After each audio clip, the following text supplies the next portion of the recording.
네. 자, 253페이지부터 설명 이어가도록 하겠습니다. 자동결산 분계하기. 자, 앞 시간에서 이제 수동결산 항목은 일반 전표 12월 31일자에 맞는 그 전표를 입력을 해주시면 되고요. 자동결산 항목은 어떤 것이 있으며 어디에서 하는 것이냐 하면은 이 자동결산은 결산재무제표라고 하는 입력 박스에 가보시면은 결산자료 입력이라는 메뉴가 있습니다. 네, 거기에서 해당 사항을 다 입력을 한 다음에 전표 추가라는 단추가 있어요. 그걸 누르면 결산이 자동으로, 즉 분계가 자동으로 만들어집니다. 그럼 어떤 사항이 자동결산 사항이냐? 상품 매출원가 계산하는 것. 이 상품 매출원가를 계산을 하려면은요, 기말 상품 재고액을 알아야 됩니다. 그래서 기말 상품 재고액을 우리가 수량을 파악한 다음에 반드시 실제 재고 조사를 해야 된다고 그랬죠? 실제 재고 조사를 해가지고 그 실제 수량에 맞는 재고 금액을 산출을 해야 됩니다. 그 실제 재고 금액을 기말 상품 재고액에다가 입력을 해주는 거예요. 기말 상품 재고액에 입력할 때 장부 금액을 입력하는 게 아닙니다. 실제 재고 금액. 자, 장부 금액과 실제 재고 금액이 똑같다. 그러면 뭐 장부 금액 입력하는 거고요. 근데 틀릴 때가 있어요. 실제 재고 금액을 입력해야 됩니다. 그러면 한번 또 기억을 되살려 볼까요? 만약에 장부상 재고 수량은 1000개인데 기말 재고가 실제 조사를 해보았더니 980개였다. 그러면 20개가 차이가 나잖아요? 예. 자, 980개, 이거를 기말상품 재고액으로 입력을 해야 요 모자라는 20개는 다 어디로 갈까요? 매출 원가에 더해집니다. 판매된 걸로 보는 거예요. 판매된 걸로. 그런데 요 20개가 정상이 아니고 비정상이다.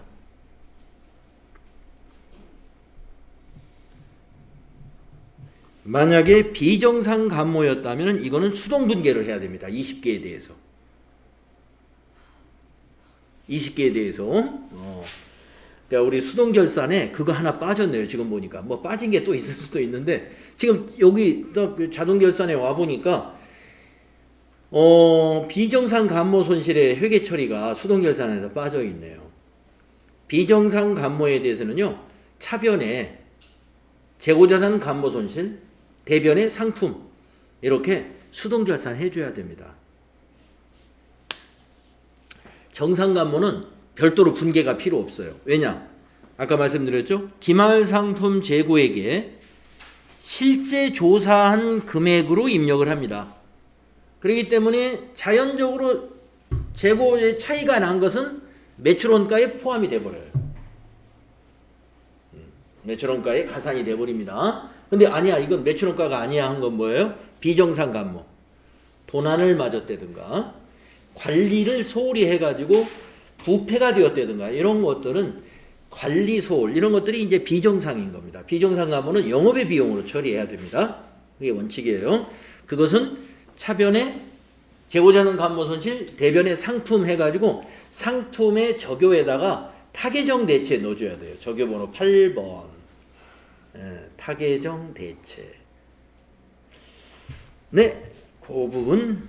자, 그러나 뭐 장부하고 똑같다라고 하면은 기말 상품 재고에 장부 재고액으로 입력해 주는데 혹시 차이가 날 때는 실제 재고 금액을 넣는다. 기억하세요. 다음에 두 번째, 매출 채권에 대한 대손해상액을 우리가 매출 채권이 두 개죠. 외상매출금 받으러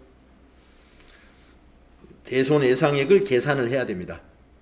그래가지고 해당 난에 입력을 할 겁니다. 그러면 나중에 분계가 만들어질 때는 뭐가 만들어지냐면 요것은 1번은 분계가 어떻게 만들어지냐면 차변의 상품 매출원가, 비용 발생, 대변의 상품 이렇게 만들어질 거예요. 그 다음에 매출원가, 매출 채권에 대한 대손 예상액을 계상해가지고 거기다 입력하잖아요. 그러면 이것은 차변의 대손상각비, 대변의 대손 충당금, 이런 분계가 자동으로 만들어질 겁니다. 그 다음에 감가상각비 계상, 아까 우리가 감가상각비 입력을 자동으로 하려고 준비를 다 해놨어요. 예, 그래서 3번은 입력을 하지 않을 거고요.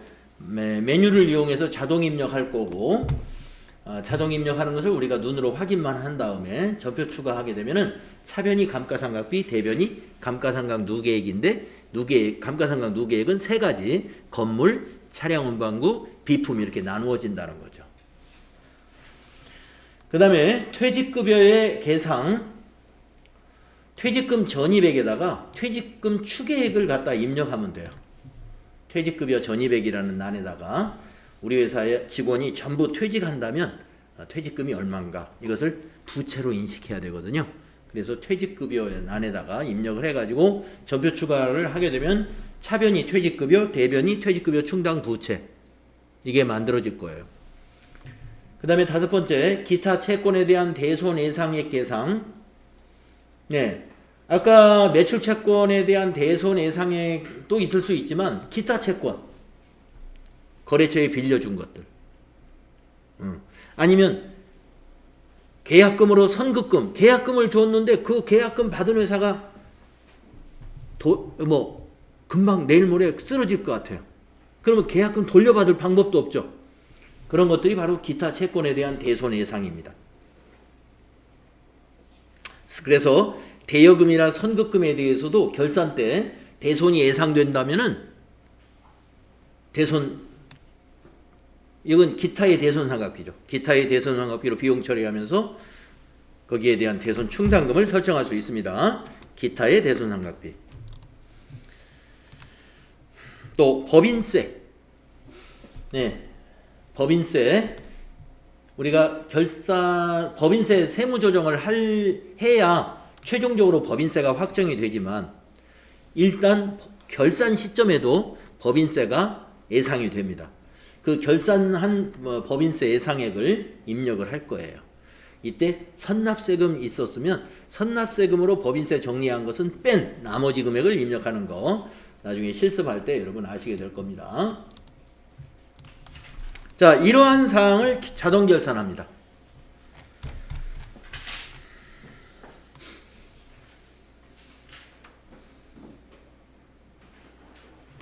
그래서 지금 설명드린 내용이 책에 쭉 설명이 나와 있어서 제가 설명을 비교적 자세히 드렸기 때문에, 네, 이런 분계, 이런 분계 지금 말씀드린 거예요. 지금 말씀드린 분계가, 네, 이거 말씀드린 거예요.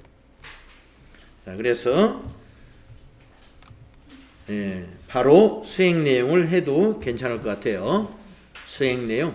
근데 아까 말씀드렸지만 예제가 몇 개 없다는 거.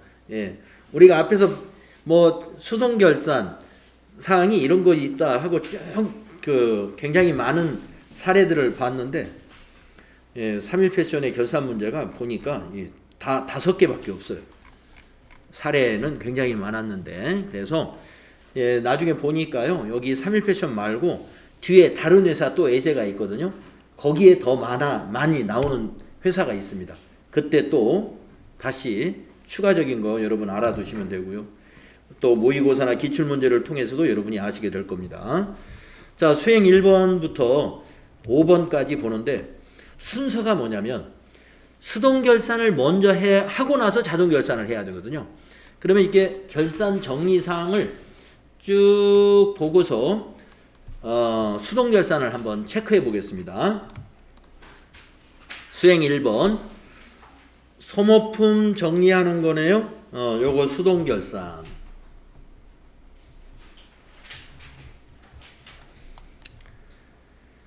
그 다음에 수행 2번 기말상품 재고액, 이거 상품 매출원가 대체 분계는 거죠. 이건 자동 결산. 이거 자동 결산. 그 다음에 수행 3번 고정자산 등록 메뉴에 등록된 고정자산에 대해 감가상각비를 계상한다. 이것도 자동결산. 수행 4번 대손충당금은 외상매출금 잔액과 받으러움 잔액에 대하여 1%를 설정한다. 보충법으로 자동결산. 수행 5번 당기 법인세 등 추산액은 300만 원이다. 수동 플러스 자동. 이게 무슨 말이냐면 선납세금이 있는가를 봐야 돼요. 이거는 선납세금이 없으면 자동결산만 하면 되고 선납세금이 있으면 수동결산을 해서 선납세금을 법인세로 미리 대체시킨 다음에 자동결산.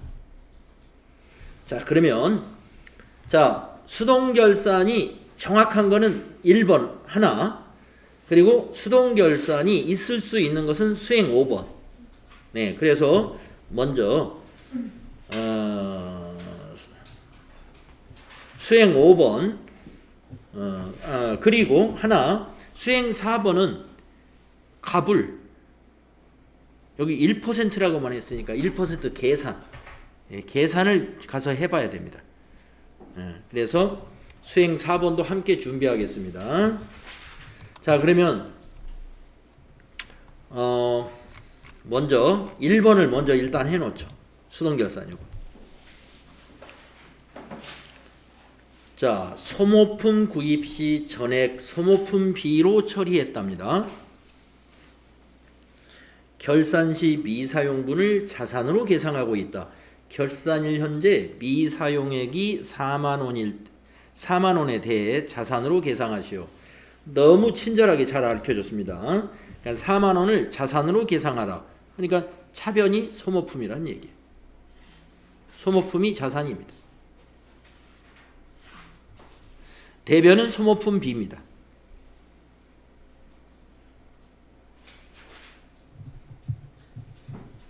소모품 정리는요.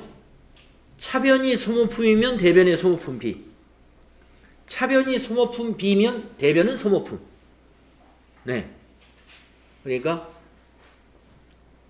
소모품 정리 분계는 소모품과 소모품 B 간의 정리입니다. 소모품과 소모품 B. 다른 개정 과목은 여기 끼어 들어가지 않아요. 소모품 정리한다 그러면 차변이 소모품, 대변이 소모품 B 이거나 차대변이 바뀌어져 가지고 차변이 소모품 B, 대변이 소모품 이거나 둘 중에 하나예요. 지금은 미사용액을 자산으로 계상하는 수정분계가 필요한 거죠. 그래서 자산이 차변에 와야 됩니다. 금액도 4만 원 정확하게 계산을 해주었기 때문에 어려움 없이 할 수 있습니다. 자, 일반 전표 가겠습니다.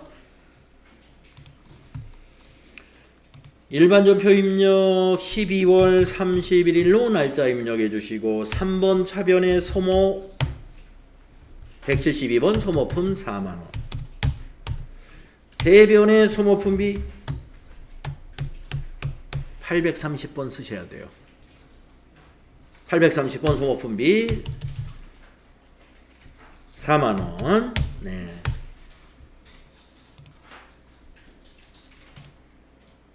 결산 분계이기 때문에 제가 적요나 이런 것을 그냥 패스해 버렸는데 한번 적요를 만들어서 넣어 볼까요? 예. 차변의 소모품의 적요에는 미사용 소모품이라고 이렇게 적요 넣어주면 될 맛 적당할 것 같고요.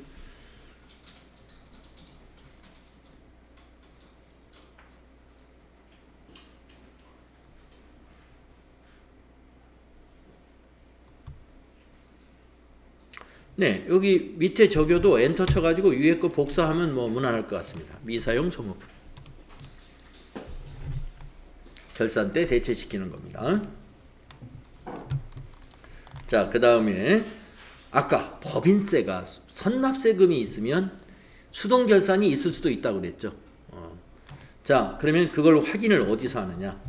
합계잔액 시산표에서 합니다. 결산할 때 이 합계잔액 시산표가 아주 많이 쓰여요. 자, 합계잔액 시산표에 가셔서 12월 31일로 이렇게 조회를 합니다. 12월 31일.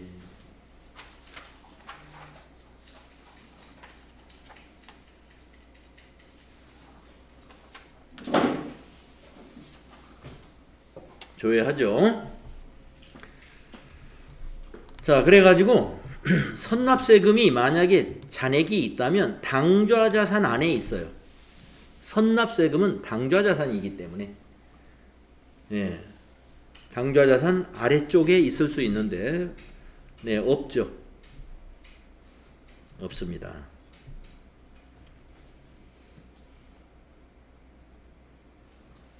선납세금 없죠?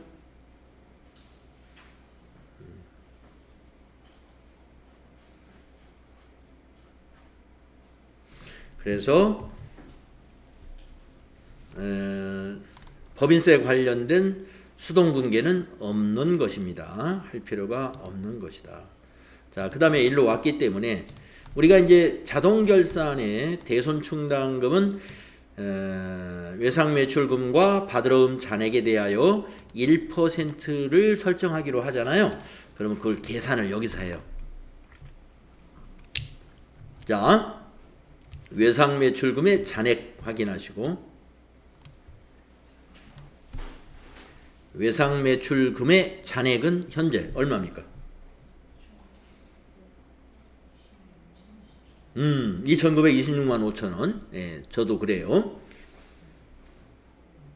그러면 이것의 1%입니다. 곱하기 1%를 하게 되면은 292650이 나옵니다. 1%라는 건 곱하기 0.01이잖아요. 그러면 뒤에 동그라미 두 개가 지워져요. 292650, 292650, 292,650원이 대손으로 예상이 된다는 거죠. 그런데 이미 설정해 놓은 대손 충당금 바로 밑에 잔액이 여기 82,000원 있죠. 이걸 빼줘야 됩니다. 빼기 82,000원. 그것만 우리가 추가 설정할 거예요. 그래서 빼야 됩니다.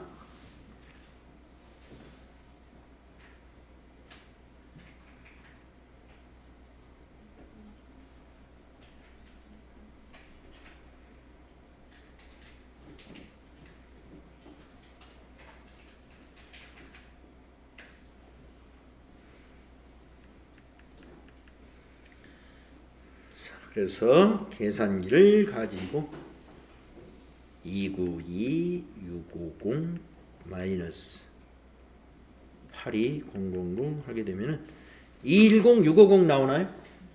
예.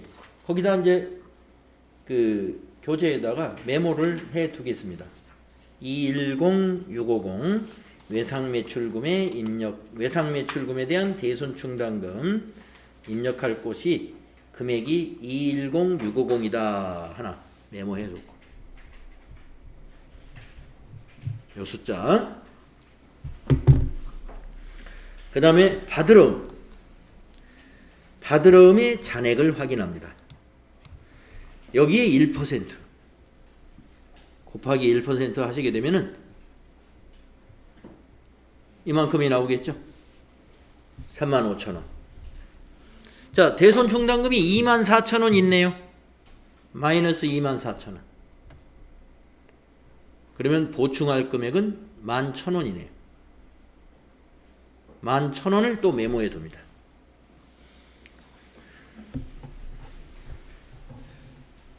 보충법이 이걸 말하는 거예요. 자, 그러면 준비가 다 됐습니다. 어디로 가시느냐 하면은 전체 메뉴에 가셔서 결산자료 입력이라는 요 메뉴 한번 들어가 볼까요? 결산자료 입력 가보세요. 결산자료 입력. 자, 기간을 어떻게 입력해야 돼요? 예, 1월부터 12월. 그리고 매출원가 및 경비 선택에서 우리가 지금 상품 매출원가에 해당이 되거든요. 451번 상품 매출원가 코드는 입력하지 않습니다. 자동 반영됩니다. 그러니까 여기 그냥 확인 누르시면 돼요.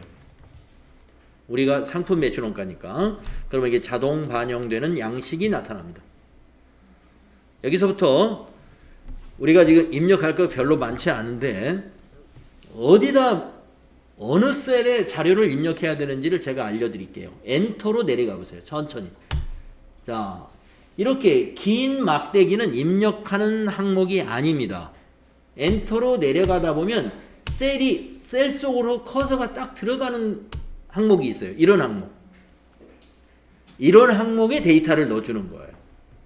자, 그러면 지금 요게 위에서 한 6번째 줄인가요? 하여튼 여기인데 괄호 10번이라고 되어 있고 기말 상품 재고액 셀입니다. 여기가.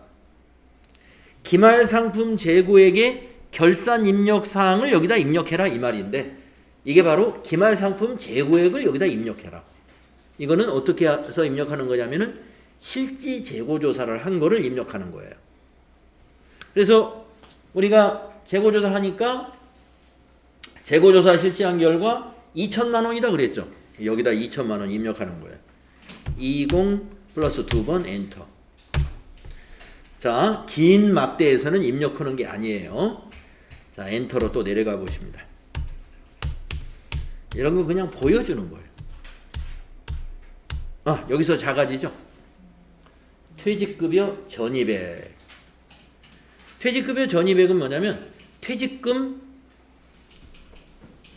추산액이에요. 추정액. 자, 우리 회사의 퇴직금 추산액을 결산일 기준으로 계산을 해야 되는데 우리 회사는 안 했어요. 퇴직금 추계액을 대손충당금으로 설정을 하지 않았다는 것은 뭐 그냥 빼먹어서 안 할 수도 있고 또 어떤 회사는 안 하느냐 하면은요. 퇴직연금에 두 가지가 있어요. 확정기여형과 확정급여형이라는 게 있는데 확정기여형은 비용을 미리 비용 처리하는 겁니다. 그렇기 때문에 결산 때 또 퇴직급여로 비용 처리를 하지 않아요. 그래서 확정기여형 퇴직연금에 가입된 회사는 원래 퇴직급여 충당 부채를 설정하지 않습니다. 그 연금을 불입할 때 그때그때 다 비용 처리를 하기 때문에 결산 때 한꺼번에 비용 처리하는 것이 없어요. 그래서 지금 여기서는 뭐 이러쿵저러쿵 이 얘기를 안 해놔서 우리가 알 수는 없지만 어쨌든 지금 이 3.1패션 회사가 실제 존재하는 회사라고 본다면 확정 기여형 퇴직연금에 가입한 회사이거나 아니면 원래 이 회사는 퇴직급여 충당 부채나 뭐 퇴직연금이나 이런데 가입을 안 하고 그냥 이런 회계를 처리를 안 하는 회사일 수도 있어요.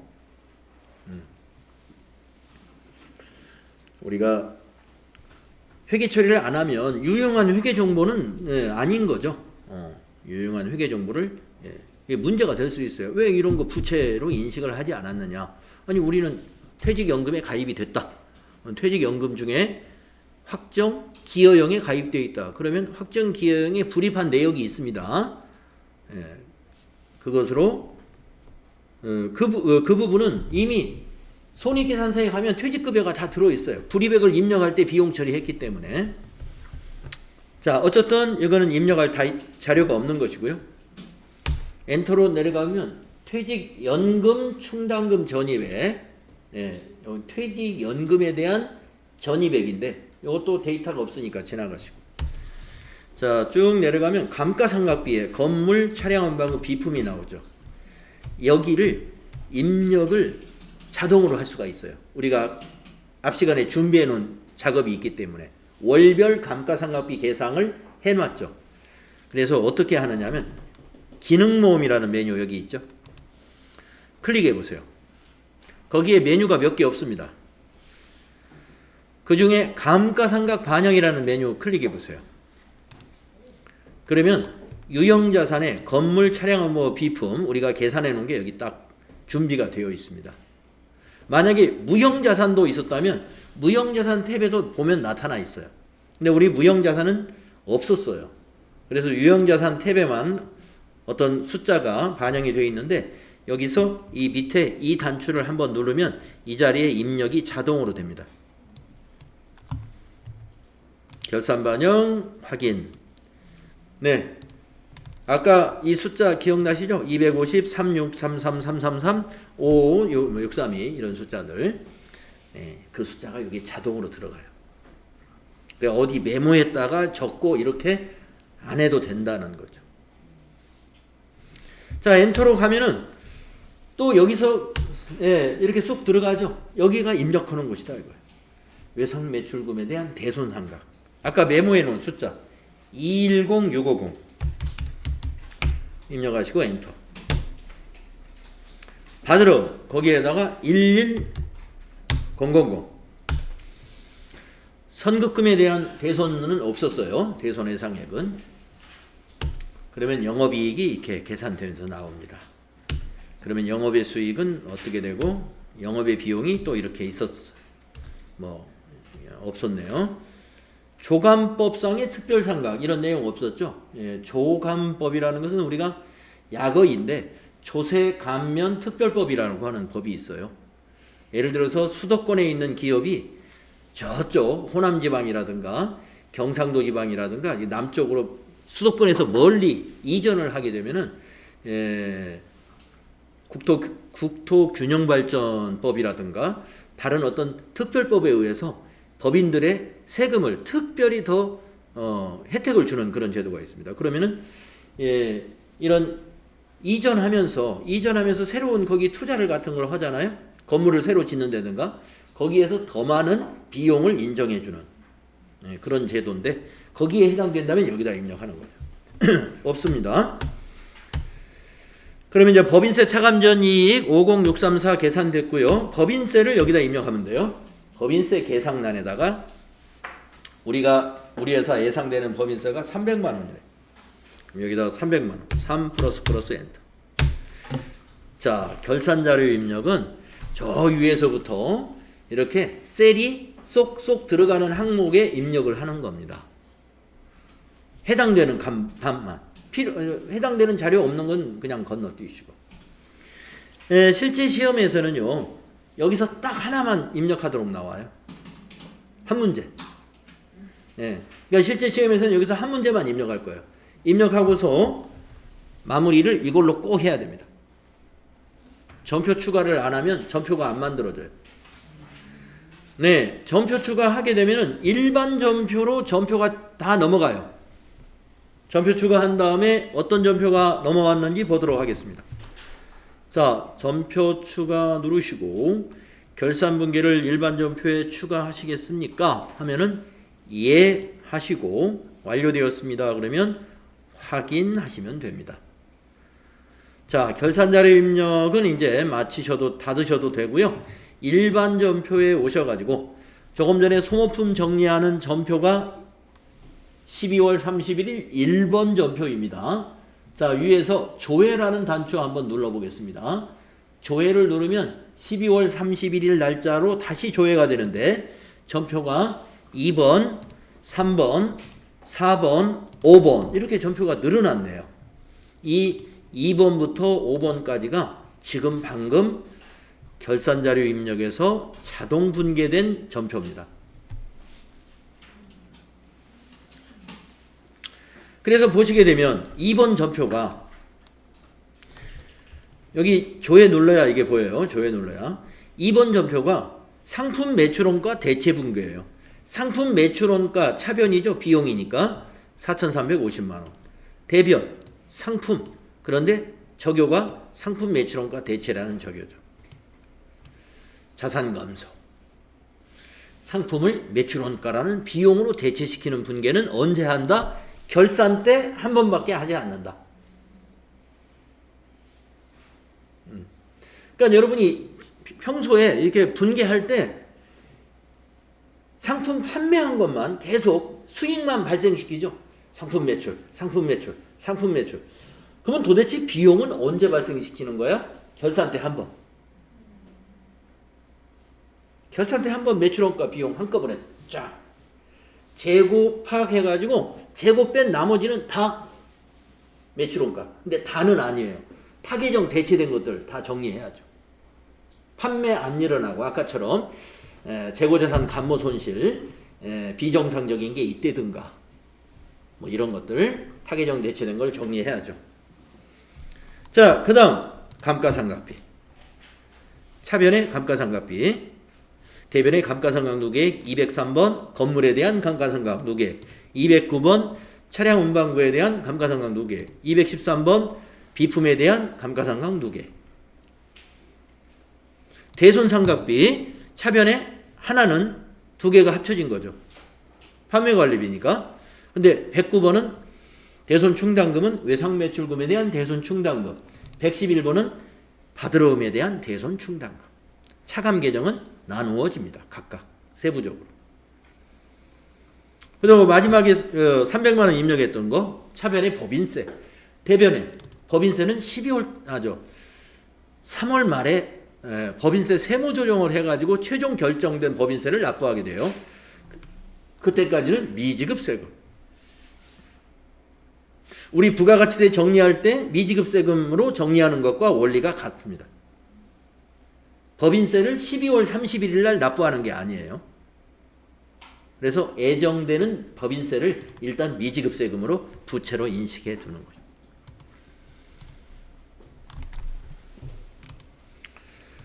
자, 그러면 여기까지 우리가 3일 패션의 결산 수정 분계라는 걸 한 겁니다. 그러면 결산 수정 분계에 의해서 합계잔액 시산표가 다시 만들어졌어요. 조금 전까지만 해도 여기에 합계잔액 시산표 지금 제가 아직 조회 안 눌렀었는데 이 지금 보시면은 밑으로 자산부채 자본 해가지고 여기 보시면 매출이라는 상품 매출이라는 수익은 있는데 상품 매출원가는 현재 없어요. 그런데 조금 전에 조회해 놓은 화면이에요, 이게. 근데 지금 조회를 하면 여기 판매관리비 위에 상품 매출원가 쏙 들어옵니다. 왜냐면 아까 그 결산 수정 분계가 만들어졌기 때문에 그것이 반영된 수정 후 시산표가 이제 만들어진 게 되는 거죠. 자, 조회 눌러볼게요. 예, 수정 후 시산표입니다, 이건 이제. 그래가지고 정확하게 외상매출금의 대손충당금은 외상매출금 잔액의 1%만큼 딱 설정이 돼 있어요. 또 받으러움 잔액의 1%가 딱 대손충당금으로 설정돼 있습니다. 우리 그 결산 수정 분계에 의해서 보충을 했기 때문에.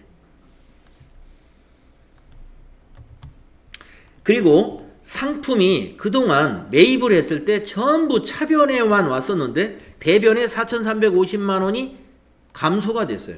이만큼이 뭐 어디로 갔느냐? 매출 원가로 가게 됐습니다. 그래서 상품의 재고는 2천만 원만 재고가 딱 남게 되는 거죠. 아까 실제 재고 조사를 했더니 상품이 2천만 원이더라 그랬죠? 그걸로 딱 바뀌어 있어요.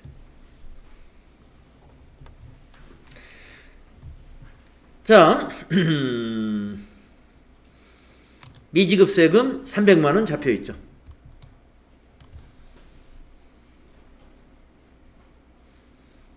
법인세에 대한 미지급세금.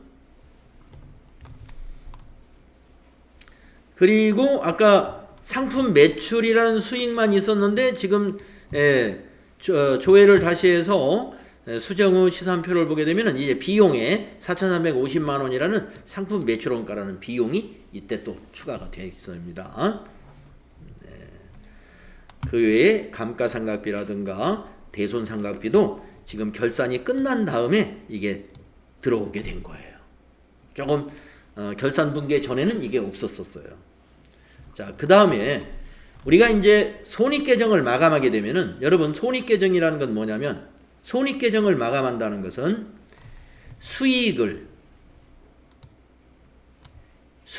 손익으로 대체하니까 이 잔액이 없어지겠죠. 이만큼이 그대로 이쪽으로 옵니다. 그 다음에 비용도 손익계정으로 대체하죠. 그러면 이 비용도 없어지겠죠. 그 금액만큼 그대로 여기 대변 합계에 들어가게 됩니다. 그래서 여기에 없었던 손익이라고 하는 임시 계정이 이 안에 나타나게 될 거예요. 손익계정 마감하면은 여러분들 회계의 순환 과정에서 수익과 비용은 잔액을 전부 손익계정으로 손익계정의 차변의 비용을 대체하고 손익계정의 대변의 수익을 대체한다. 이런 부분 여러분 기억나실런지 모르겠어요. 그 작업을 장부 마감의 절차에서 우리가 할 거예요. 자, 그러면은 지금 수행 결과를 보면 우리가 결산분계한 내용 책에서 쭉 설명하고 있죠. 우리가 그대로 해냈습니다. 요대로 했죠. 258페이지까지. 수행 팁에 보시게 되면은 여러분 259페이지의 수행 팁을 말씀드리는 건데, 자동 분계한 사항을 만약에 일괄적으로 삭제하고 싶다 그러면 요런 방법으로 하시면 됩니다. 뭐 시험에서 이걸 삭제하라는 시험은 나오지 않아요. 근데 혹시 삭제할 일이 있으면 Shift F5를 눌러서 자동 우리가 결산자료 입력에다 넣어가지고 전표 추가 눌러서 결차 결대로 아까 2번부터 5번까지 전표 넘어온 거 있잖아요. 그것을 하나하나 선택해서 지울 수도 있어요. 그런데 한꺼번에 일괄해서 지우겠다 그러면 이 방법으로 지우면 돼요.